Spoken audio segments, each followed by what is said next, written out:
आम्ही जो पिक्चर बघितला आम्हाला एकदम मस्त वाटलं आणि आम्हाला आज अभिमान वाटतोय की आम्ही BSc ॲग्रिकल्चर. राम राम शेतकरी भावांनो, शेती हीच निष्ठा आणि कृषी हीच प्रतिष्ठा. असंच या ओळीचं महत्त्व जपणारा चित्रपट म्हणजे नवरदेव BSc ॲग्री. नमस्कार, मी आदित्य गवळी स्वागत करतो आपलं टुवर्ड्स ॲग्रिकल्चर यूट्यूब चॅनलमध्ये. मित्रांनो, प्रत्येक ॲग्रिकॉस मुलाचं स्वप्न असतं की डिग्री झाल्यानंतर आपण आपल्या गावाकडे जाऊन शेती करायची. पण ती शेती नुसती करायची नाही, तर सगळ्यांना घेऊन शेती करायची. नवनवीन ज्या काही टेक्नॉलॉजी विकसित झालेल्या आहेत त्या आपल्या शेतीवर अवलंबण्याच्या आणि चांगलं उत्पन्न घेण्याचा प्रयत्न करायचा. असंच या चित्रपटामध्ये स्टोरी दिलेली आहे, म्हणजेच ती हर्षवर्धन रावांची. तर नुसती दिलेली नाही आहे, ज्या काही खऱ्याखुऱ्या आयुष्यामध्ये या अडचणी आपल्या शेतकरी राजाला या प्रक्रियेमध्ये येतात हे सगळ्या ह्या चित्रपटामध्ये व्यतीत केलेलं आहे. तर मी थोडं तुम्हाला या चित्रपटाबद्दल सांगतो. हर्षवर्धन रावाचं कॅरेक्टर या चित्रपटामध्ये आहे. हर्षवर्धन राव म्हणजेच नुकतीच BSc ॲग्रिकल्चर ही डिग्री संपादित करून आपल्याकडे गावाकडे जातात. त्यांना कोणतीही ड्युटी वगैरे करायची नसते. ते गावाकडे जातात आणि गावाकडे गेल्यानंतर ते हळूहळू आपल्या शेतीत रमतात. शेतीत रमल्यानंतर आपल्या काळ्या आईची सेवा करायला लागतात. त्या ठिकाणी ज्या काही नवनवीन टेक्नॉलॉजी असतात जसं की पॉली हाऊस या सगळ्या टेक्नॉलॉजी ते आपल्या शेतीमध्ये वापरतात आणि सगळ्या गावाकडील शेतकऱ्यांना एकत्र घेऊन कलेक्टिव्ह फार्मिंग करतात. कलेक्टिव्ह फार्मिंग म्हणजे सगळ्यांना एक वेगवेगळे शेती हे केली जाते आणि एकच पीक सगळे घेतात आणि त्याला योग्य हमी भाव, योग्य बाजारपेठ हे सगळं उपलब्ध करून घेतात. असं त्या चित्रपटामध्ये दिलेलं आहे. नंतर मग एक खरंच तरुण हर्षवर्धन रावाची एक व्यथा समोर येते, ती म्हणजे होती लग्नाची तारांबळ. तर लग्नाची तारांबळ म्हणजे काय, तर भरपूर मुली बघतात. शेतकरी असल्यामुळे त्यांना प्रत्येक ठिकाणी लग्नासाठी नकार येतो. असं शेतींच्या नवनवीन अडचणीसोबत तर ते झुंजत राहतातच, पण ही अडचण सुद्धा त्यांच्या आयुष्यात येते. मग पिक्चरची खरी बाजू पलटते म्हणजे त्यांच्या आयुष्यात एक सुकन्या येते.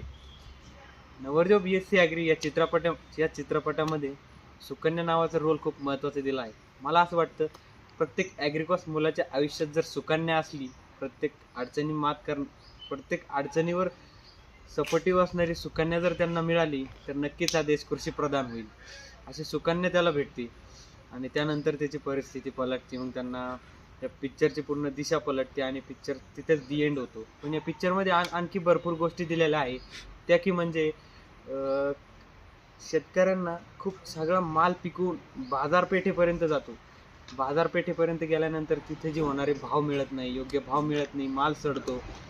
त्यानंतर एक महत्त्वाचा रोल या ठिकाणी दिलेला आहे, तो म्हणजे की एक सरकारी ऑफिसर आपल्या शेतकऱ्याच्या मुलीसाठी बघणं आणि त्यांना भरपूर असा हुंडा देऊन आपल्या मुलीला त्या शेतकऱ्याच्या घरी भाकरी थापवण्यासाठी पाठवणं, हे एक या ठिकाणी दिलेलं आहे. सुकन्याला पहिलं स्थळ येतं म्हणजे ते PSIचं.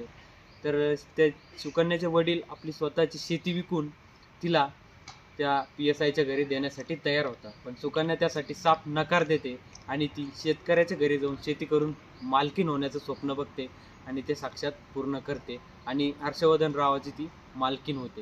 हे सगळे या चित्रपटामध्ये दिलेलं आहे.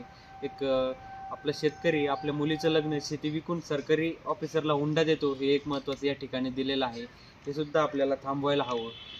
असेच नवनवीन शेतीवर चित्रपट येण्यासाठी आपल्याला या चित्रपटाला नक्की प्रतिसाद द्यायला हवा. या दिग्दर्शकाला, लेखकाला, प्रोड्युसरला व डायरेक्टरला हा चित्रपट आपण प्रत्यक्षात, शेतकरी असो, ॲग्रिकॉस मुलं असो किंवा आपण कुणीही असो, हा चित्रपट थिएटरमध्ये जाऊन बघून एक चांगल्या प्रकारे प्रतिसाद देणं आपलं काम आहे. मला तर हा चित्रपट खूप आवडला आहे. तुम्हाला कसा वाटला कमेंट करून नक्की सांगा आणि नक्की हा चित्रपट बघायला जा. असेच आपण शेवटी तुम्हाला काही प्रेक्षकांच्या प्रतिक्रिया घेऊन येत आहे, त्याही सुद्धा तुम्ही बघा की बाकीच्या लोकांना हा चित्रपट कसा वाटला. नमस्कार मित्रांनो, तर आपल्या सोबत आज सूरज साळुंके सर आहे. तर आम्ही दोघांनी नुकताच आता नवरदेव BSc ॲग्री पूर्ण चित्रपट बघितला, तर याचा थोडा आपण सूरज सरांकडून रिव्ह्यू घेऊया. सर, तुम्हाला पिक्चर कसा वाटला? पिक्चर अतिशय चांगला आणि उत्कृष्ट आहे. त्याच्यातला जो प्रश्न मांडलेला आहे अतिशय ज्वलंत आणि काळजाला वेदणारा प्रश्न असून त्याची मांडणी अतिशय उत्कृष्ट आणि खेळकर वृत्तीने केलेली आहे, ज्याच्यामध्ये मूवीमध्ये सांगत असताना दिग्दर्शक असतील किंवा त्यातले कलाकार असतील यांनी शेती हा केवळ म्हणजे एक हे नसून पारंपरिक पद्धत नसून तो एक व्यवसाय आणि ह्या व्यवसायाला जागतिक स्तरावर कसं घेऊन जाता येईल हे सुद्धा तरुणांच्या हातात आहे. आणि याच्यामधनं नोकरीपेक्षा जास्त उत्पन्न कसं कमवता येतं किंवा त्याचं व्यवस्थापन कसं करता येईल याबाबतची सविस्तर माहिती त्यांनी देण्याचा प्रयत्न केलेला आहे. आणि तसंच दुसरा जो महत्त्वाचा प्रश्न त्यांनी मांडण्याचा प्रयत्न केलाय की केवळ नोकरी किंवा जोडधंदा हाच माध्यमातून लोकांचा विकास होऊ शकतो किंवा लग्न ठरवू शकतात. तर ह्या गोष्टीला भेद देण्याचा प्रयत्न ह्या पिक्चरच्या ह्या चित्रपटाच्या माध्यमातून दिग्दर्शक आणि कलाकारांनी उत्कृष्टरित्या केलेला आहे. त्याच्यामुळे मला खूप हा मूवी आवडला आणि मी सर्वांना ही विनंती करेन की आवर्जून तुम्ही चित्रपटगृहात जाऊन हा मूवी पाहावा आणि त्याच्यातनं बोध घेण्याचा प्रयत्न करावा. आणि शेती हा केवळ एक पारंपरिक व्यवसाय नसून हा जागतिक स्तरावरचा व्यवसाय आहे. याच्यात आपण वेळ दिला तर याच्यामध्ये आपण लाखो करोडो रुपयाचं उत्पन्न निर्माण करू शकतो. याबाबतचा एक विचार मांडण्याचा प्रयत्न केलेला आहे आणि तो आपण आवर्जून पाहावा ही विनंती करेन. थँक्यू. सुरज सरांचा आपण खूप थँक्यू बोलूया यांनी ऑनेस्ट रिव्ह्यू केल्याबद्दल. Thank you sir.